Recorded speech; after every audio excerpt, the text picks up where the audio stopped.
तो नमस्ते दोस्तों, आप देख रहे हैं लॉवर्स, एक ऐसी पॉडकास्ट सीरीज जिसके अंदर हम लॉ को रिलेटेबल, सिंपल और सबके लिए आसान बनाते हैं। और आज हमारे साथ एक बहुत ही अच्छे गेस्ट हैं। आज हमारे साथ जुड़े हैं एडवोकेट डॉक्टर विष्णु शर्मा जी, जो प्रेजेंटली बीसीडी के मेंबर हैं और वो इस बीसीडी के को चेयरमैन भी रह चुके हैं पास्ट में, और वो वुमेन्स राइट्स के लिए एक्टिवली पार्टिसिपेट करते हैं बीसीडी में भी और कोर्ट में भी। नमस्कार जी। जैसे कि हम जानते हैं आपके बारे में कि आप एक फर्स्ट जनरेशन लॉयर हैं, तो सर ये आपकी जर्नी कैसी रही, आपने कैसे चूज किया और क्या क्या हर्डल्स आए आपकी जर्नी में, थोड़ा आप हमें बता सके तो। देखिए, फर्स्ट जनरेशन लॉयर के बहुत सारे चैलेंजेस होते हैं जी सर। और आप लोग चूंकि लॉ के स्टूडेंट्स हैं, इसलिए आप लोगों को ये जानना बहुत ज़रूरी है कि क्या क्या हर्डल्स हैं, क्या क्या चैलेंजेस हैं और उन चैलेंजेस को हम लोग ओवरकम कैसे कर सकते हैं। कुछ प्रिंसिपल्स मैंने अपनी लाइफ के बनाए, वो प्रिंसिपल्स मैं आपको बता सकता हूँ। उन प्रिंसिपल्स को यदि आप और आपके साथी अगर करेंगे तो मुझे लगता है कि हम लोग उन चैलेंजेस से ओवरकम हो सकते हैं। पहला कि लॉ के अंदर कोई शॉर्टकट नहीं है। If you are an advocate means इसका कोई शॉर्टकट ही नहीं है। दूसरा, हमारा कोई 9 to 5 जॉब नहीं है। जब हम लीगल के लिए तैयारी करते हैं, केस की तैयारी करते हैं, क्रॉस एग्जामिनेशन की तैयारी करते हैं, हम ड्राफ्टिंग करते हैं, तो 9 to 5 नहीं है। It is absolutely 13 minimum 12 to 13 hours job. आप सुबह अपना दिन 9 बजे शुरू करेंगे, आपका डे अगर 10 बजे तक रात को खत्म होता है, तब तो आप एक अच्छे लॉयर बन सकते हैं। अदरवाइज आपका जो नॉर्मल प्रोसीजर चल रहा है, तो उससे तो नॉर्मल आप जितना सक्सेस आपको मिल सकती होगी वो मिलेगी। तो पहला है कि चैलेंजेस जो हैं वो आपको सबसे पहले मैक्सिमम आपको अपने आप को लेबर करना है। सेकंड, लॉ को अंडरस्टैंड करना बड़ा जरूरी है, क्योंकि आप ये जानते हैं कि यहाँ पे सॉलिसिट वर्क नहीं कर सकते आप, क्योंकि आपके पास कोई एडवर्टीजमेंट का वे नहीं है, आपके पास कोई दूसरा वे नहीं है जहां से आप वर्क को प्रिक्योर कर सकें। तो आपको क्या करना है, आप फर्स्ट जनरेशन लॉयर हैं, आपको काम करने के लिए, आप कोर्ट में जाने के लिए क्लाइंट्स तो चाहिए। क्लाइंट्स आपके पास आएंगे कहां से?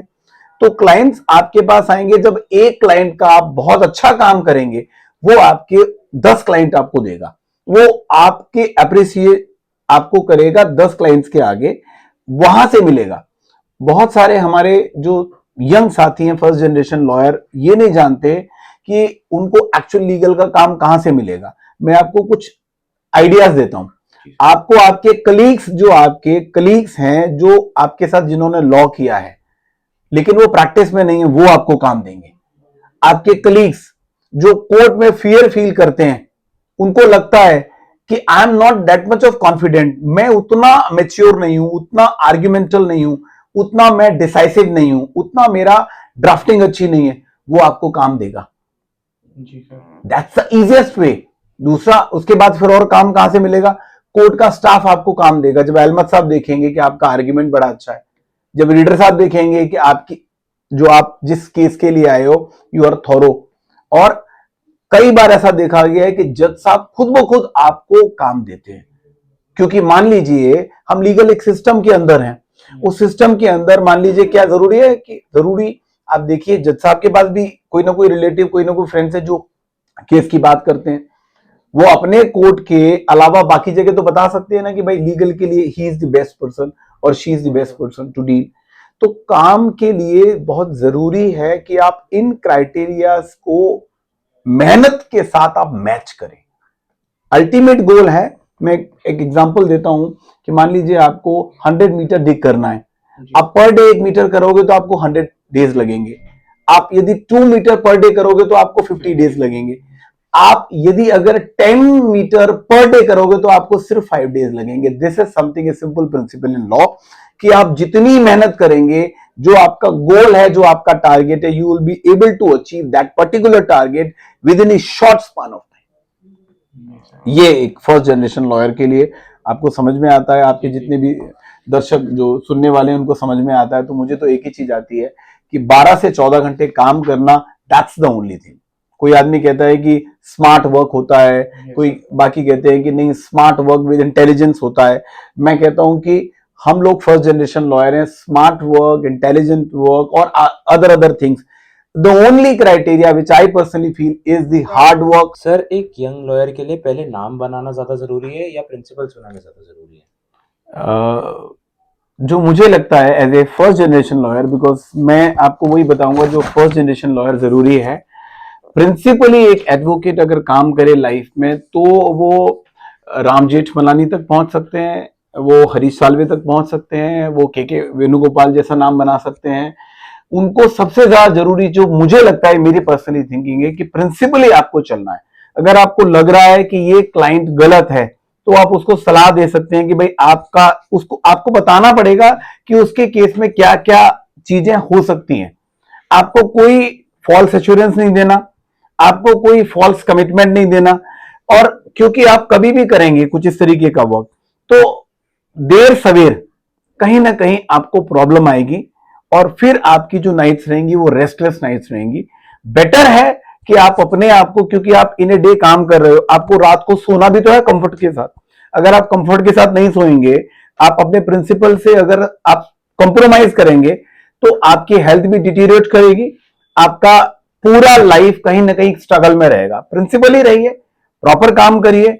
आपको पहले सिर्फ ये देखना है कि how I will be able to make my name, fame.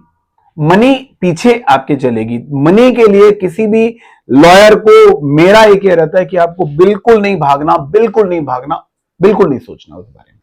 Ji sir, जैसे आपने अपनी इतनी अच्छी अपने वो शेयर करी प्रिंसिपल्स को लेके, तो आपकी एक पर्टिकुलर क्या एक एडवाइस होगी यंग जनरेशन लॉयर के लिए?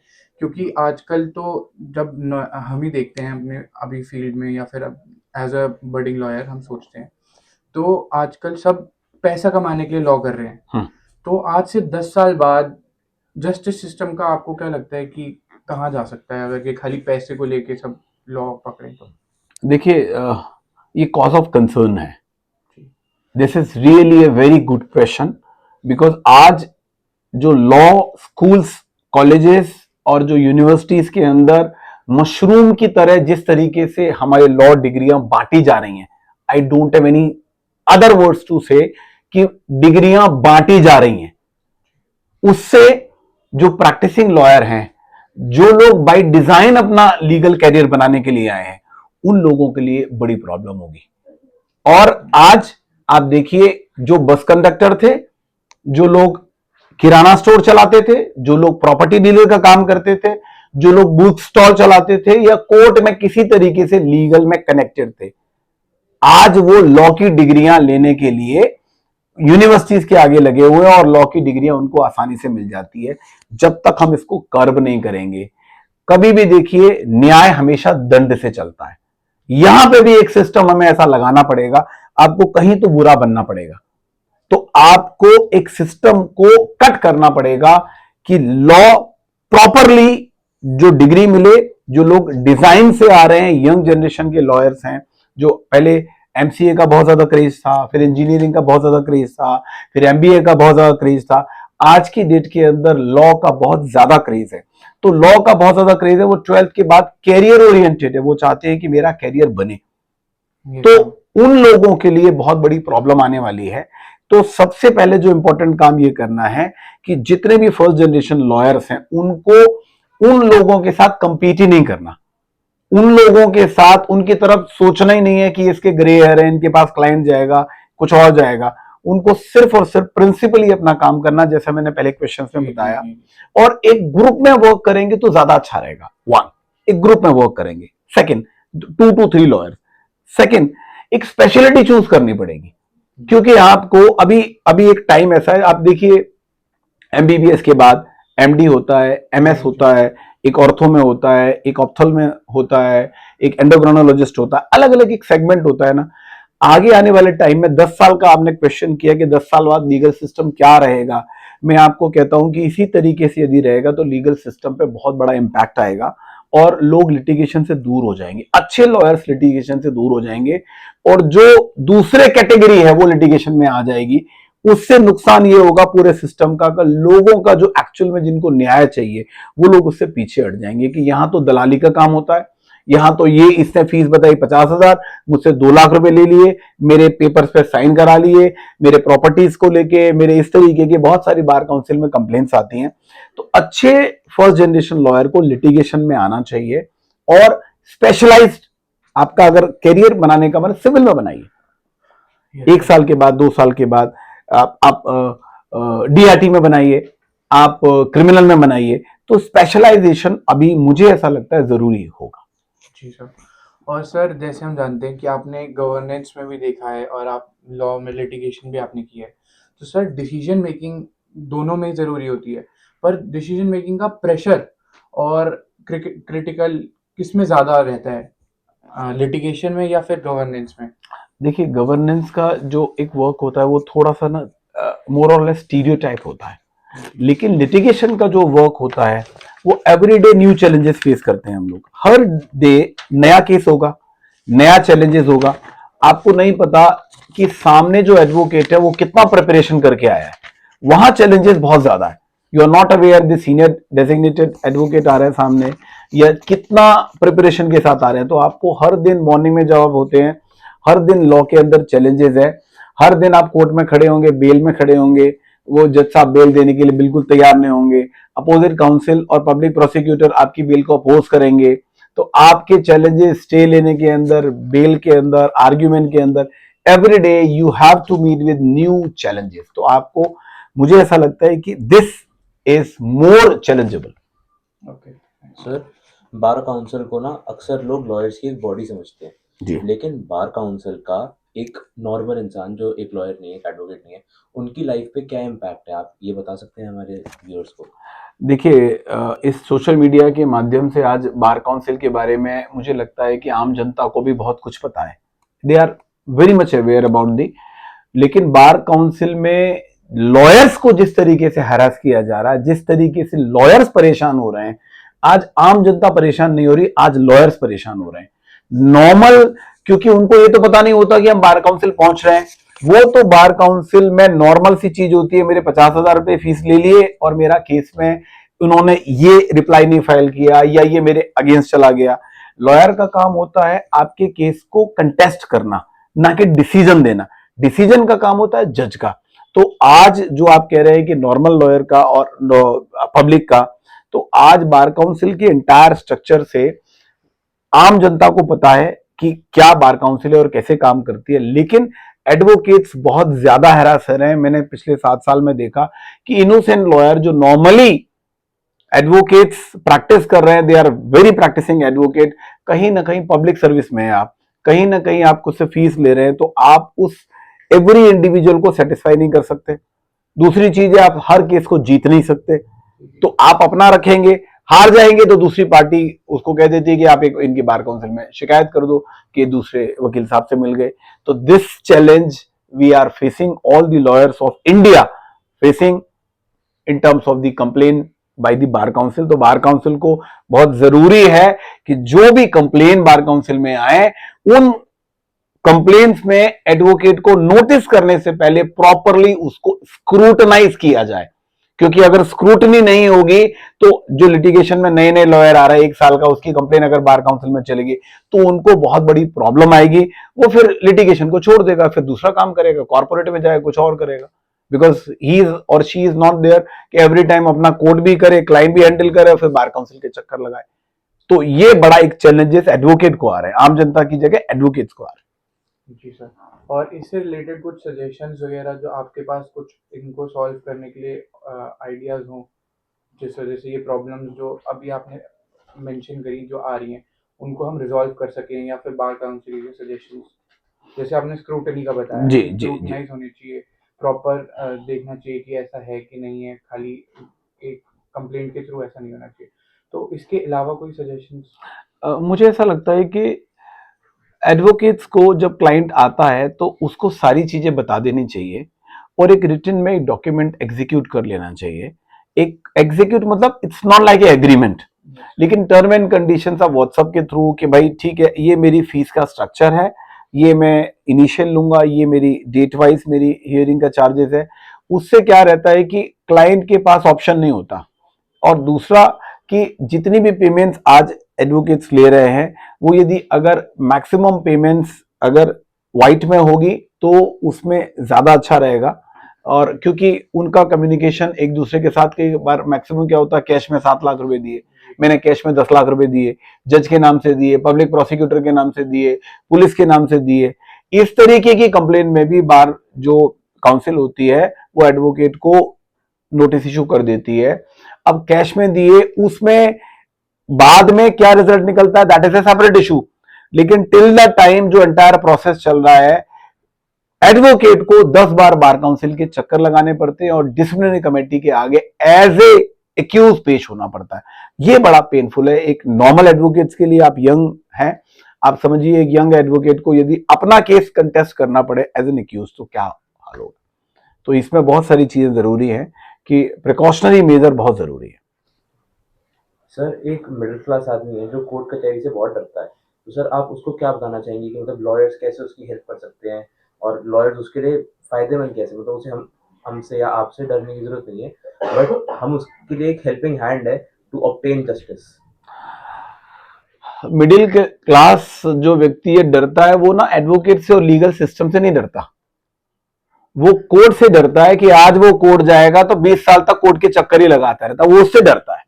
वो डरता है कि जुडिशरी के अंदर इतना करप्शन है आज की डेट में कि आज यदि अगर मैं अपना केस लेके जाऊंगा जो दूसरी पार्टी है वो कहां किस जगह पे जहां पे भी जो चीज बिका हुआ उसको खरीद लेगा, उसको डर उस चीज का लगता है।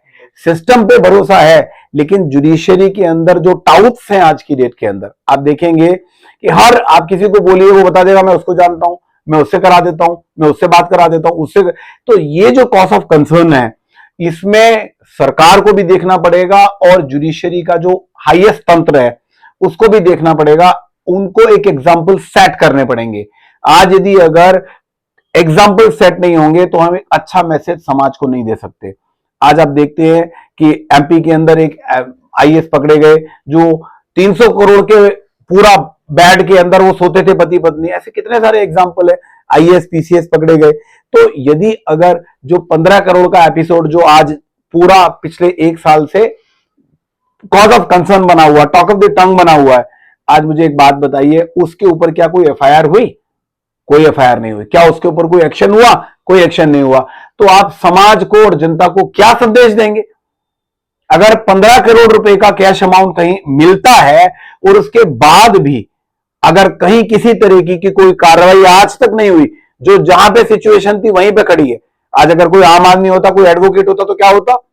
उसके साथ भी यही होता। एक आम व्यक्ति होता तो, एक बिजनेसमैन होता तो, एक नेता होता तो। लेकिन यदि अगर आप किस तरीके का आप सिस्टम को भरोसा तो आम जनता को दे ही नहीं रहे। जी सर। भाई सरकार की ड्यूटी है कि जो एक्शन ले सकती है उनको लेना चाहिए था। हमारे जुडिशरी के जो हाईएस्ट पावर है उसकी ड्यूटी है कि जो उनको एक्शन लेना चाहिए था ले लेना चाहिए था, लेकिन नहीं। आज इसके इतने दिन के बाद भी तो आम जनता का विश्वास कैसे उठेगा, कैसे रहेगा? तो ये सबसे बड़ा दिक्कत है।